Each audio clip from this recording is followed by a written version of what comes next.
ஆற்று மணலை கொள்ளையடித்து ஆற்றை மலடாக்கியவர்கள் யார் தெரியுமான்னு கேட்கிறார்.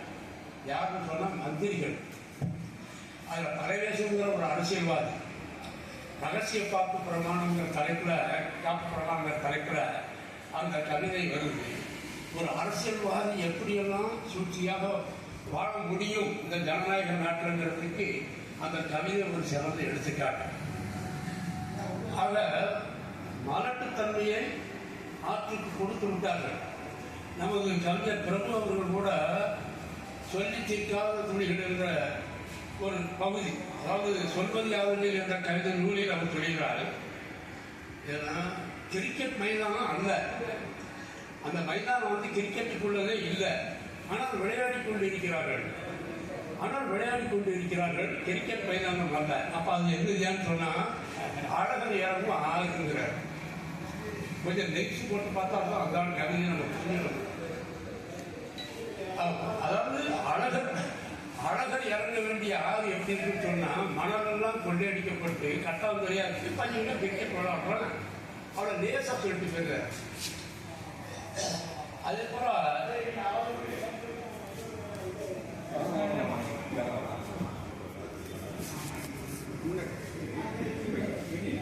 அந்த நிலாவை பற்றி சொல்லும் பொழுது நாம் என்ன ஒரு சவாலை ஏற்றுக்கொள்ள வேண்டியிருக்கிறோம். சோகத்தை சொல்கிறது. ஆனால் நிலவுக்கு களங்கமில்லை என்ற ஒரு அருமையான செய்திகளையே பிரியா பிரபு நமக்கு கொடுக்கிறார்.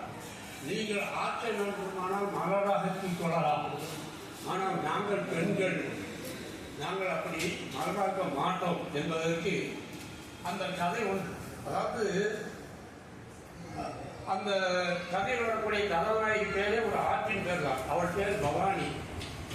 அவள் குடும்பத்தில் இரண்டாவது மகள். மூத்த மகள் திருமணமாகி போய்விட்டாள். ஆனால் ஏகப்பட்ட கடன் அவள் தவப்பல் வெளியில ஷேர் மார்க்கெட்டில் தோத்து கடன்காரங்க தெருவு வீட்டுக்கு வந்துட்டு இருக்காங்க. தாய்க்காரியால் பதில் சொல்ல முடியல. அவள் மனமும் உடலும் உருகி போயிருக்கிறது. அப்பொழுது இந்த பவானி தன்னுடைய குடும்ப டாக்டர் அப்பாவுக்கு ரொம்ப பிறகு சங்கரன் என்ற மருத்துவரை போய் சந்தித்து ஏதாவது செய்யுங்க டாக்டர், அங்கிள் எனக்கு ஏதாவது உதவி பண்ணுங்கன்னா ஒரு கோடீஸ்வரன் குடும்பம். அது வந்து இப்போ அந்த அம்மாவுடைய கற்பப்பை வந்து குழந்தையை தாங்கக்கூடிய பக்குவம் இல்லை. நீ ஒன்றும் வாடகை தாயாக இருந்தேன்னா உனக்கு எத்தனை லட்சம் வேணாலும் கடன் அடைக்கிறதுக்கு நான் ஏற்பாடு பண்ணுறாரு. இவ தண்ணி கொண்டு வாடகை தாயாக மாறுறாள்.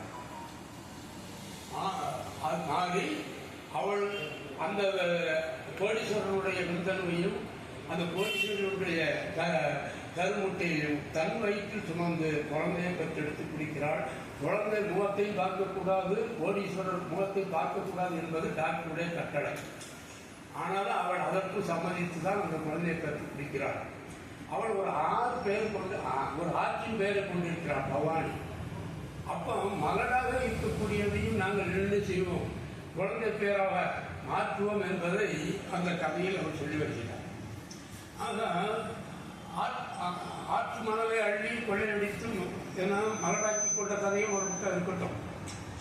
ஆனால் அடுத்ததாக ஜெயலலிதாவுடைய கோயில் மொழியில அந்த நிலாவின் வருத்தம் அது ஒரு பக்கம். அது போக அவர் ஒவ்வொரு கவிதையிலையும் அவர் சொல்லி வரக்கூடிய மெசேஜை தனித்தனியாக நாம் சொல்றதா இருந்தால் ஒவ்வொரு கவிதைக்குமே 10 நிமிஷம் தேவைப்படும். அந்த மாதிரியான ஆழமான கருத்தை அவர் சொல்லியிருக்கார். ஆனால் ரொம்ப எளிமையாக சொல்றாரு. ஏன்னா அம்மா அப்பா வணங்கிடு, அவர்கள் பேச்சை கேட்டிடு, செம்மண் நிலத்தின் நீராக செம்மையாக வாழ்கிறது அப்படிங்கிறார். இந்த அம்மா அப்பா வணங்கிடு, அவர்கள் பேச்சை கேட்கிடுங்கிறது சாதாரண விஷயம். ஆனா நான் கல்லூரி படிப்பு செல்லும் பொழுது நான் வந்து பியூசி அப்படின்னு அப்போ உண்டு. அதில் சயின்ஸாக எடுத்திருந்தேன். ஆனால் அதே கல்லூரி நிர்வாகம் எனக்கு வந்து பிஎஸ்சி தரமாட்டேன்ட்டாங்க. பிஎஸ்சியில் என்னென்னா கொஞ்சம் படம்லாம் வாங்கி கொஞ்சம் மார்க் எடுத்துக்கலாம், ஸ்கோர் பண்ணலாங்கிற ஒரு எண்ணம். ஆனால் தரமாட்டேன்ட்டாங்க. எக்கனாமிக்ஸ் தான் தருவோம்ட்டாங்க. நான் வீட்டில் வந்து என் பெற்றோர்கிட்ட சொன்னேன், அவங்க வந்து ஏதாவது ஒரு டிகிரி வாங்கினா போதும்பா, நம்ம சமுதாயத்தில் ஒருத்தரும் படிக்கிற எல்லாம் 8ஆம் கிளாஸ் 7ஆம் கிளாஸ் இருக்கிறான், நீ ஒருத்தர் நல்லா படிக்கிற ஒரு டிகிரி வாங்கினாலே நமக்கு பெருமைதான்ட்டாங்க. சரி எக்கனாமிக்ஸ் படிச்சேன். ஆனால் அந்த எக்கனாமிக்ஸே ஒன்றும் புரியல. ஒரு 3-4 மாதம் லெக்சரர் சொல்கிறோம் இதெல்லாம் ரொம்ப பொறுமையாக கேட்டுட்டு இருக்கவங்கள தற்செயலாக நம்ம பிஎஸ்சி சேர்ந்தவங்க என்ன பண்ணுறான்னு போய் லேபில் பார்க்கணும்னு பார்த்தா எனக்கு நேர் எதிரான விஷயங்கள் நடந்துட்டு. நான் வந்து ஒரு எடுப்பது கூட துன்பம் கொடுக்க மாட்டேன். எனக்கு சொன்னால் துன்பம் கொடுத்தா அதே துன்பத்தை கடவுள் கொடுப்பான்னு சிறு வயதிலே எனக்கு பாடங்கள் கொடுத்துட்டாங்க. ஆனால் அங்கே அந்த லேபில் பார்த்தீங்கன்னா தவளையை மல்லாக்க பட்டு போட்டு 4 காலையும் 4 டிராயிங் பின்ன குத்தி நடு வயிற்றுல கத்தியை போட்டு அறுத்து உள்ளே இருக்கிற இருதயம் நுரையிலிருந்து தனித்தனியாக எடுத்து வெளியே வச்சுட்டு இருக்காங்க. நல்ல வேலை நம்ம அப்பா அம்மா பேச்சை கேட்டு ஏதாவது ஒரு டிகிரிங்கிறதுனால நம்ம எக்கனாமிக்ஸில் சேர்ந்தோம். சயின்ஸில் மட்டும் நம்ம சேர்ந்துருந்தோம்னா இந்த தவளையை அனுப்பவும் மாட்டோம். நமக்கு இந்த படிப்பு வேண்டான்னு நம்ம கல்லூரி படிப்பே வேண்டான்னு விட்டுருக்கோம். கெட்டுன பணமும் வீணாக போயிருக்கும் அப்படின்னு நினச்சிக்கிட்டேன். அது அப்பா அம்மாவுடைய சாதாரணமாக சொல்கிறார், அப்பா அம்மா வணங்கினேன். இப்பவும் ஒரு பொங்கல் தீபாவளியிலாம் நாங்கள் வந்து பெற்றோர்கள் காலில் விழுந்து திடீர் பூசிக்கிடுவோம். அவங்க எல்லாம் காசு தருவாங்க. அந்த பழக்கம் இப்போ குறைஞ்சிக்கிட்டே வருது. ஏன்னா அந்த மாதிரி ஒரு அப்பா அம்மா வணங்கிடு அவர்கள் பேச்சு கேட்டு. ஏன்னா அப்படி நீ இருந்தேன்னு சொன்னால் செம்மண் எல்லாம் நிலத்தி நீராக உன்னுடைய வாழ்க்கை செம்மையாக இருக்கும் அப்படி சொல்றார்.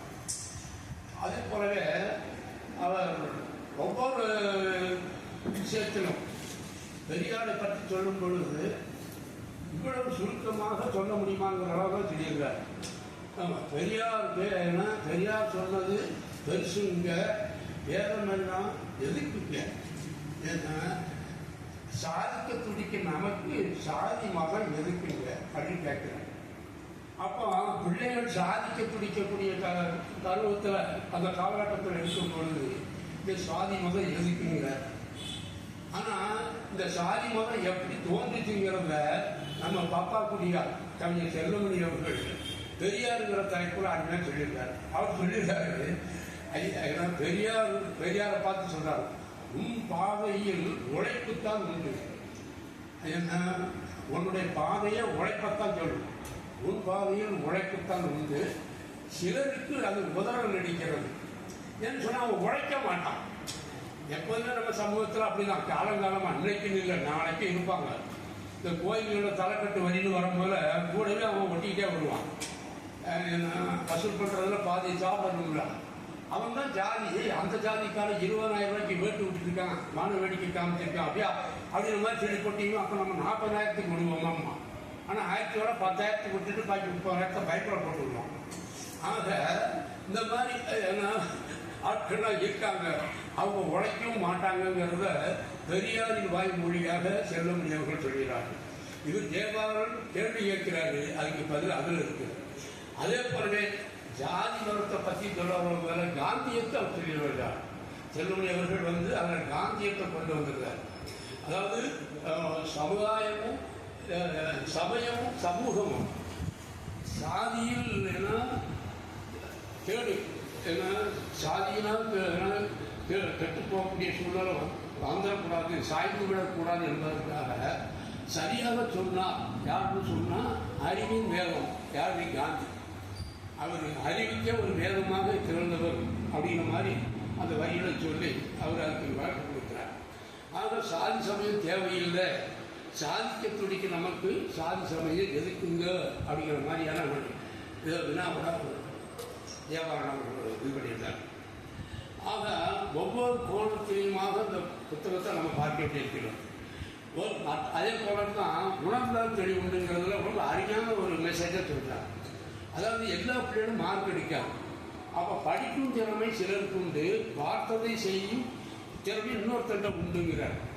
சில பேருக்கு அப்படி இருக்கும். ஒரு 2 மாதத்துக்கு முன்னால் ஒரு வாரங்களில் படித்தேன். ஒரு பையன் சோகமாக பையன் தொங்க போட்டுட்டு பள்ளிக்கூடம் போகாமல் நடந்து வந்துட்டு இருப்பான். அவனுக்கு எதிர ஒரு கார் வரும், டக்குன்னு நின்றுடும். அவர் பழடி அந்த காருக்குள்ளே இருக்கிறோம் ஸ்டார்ட் பண்ணி பார்ப்பாரு, ஸ்டார்ட் ஆகாது.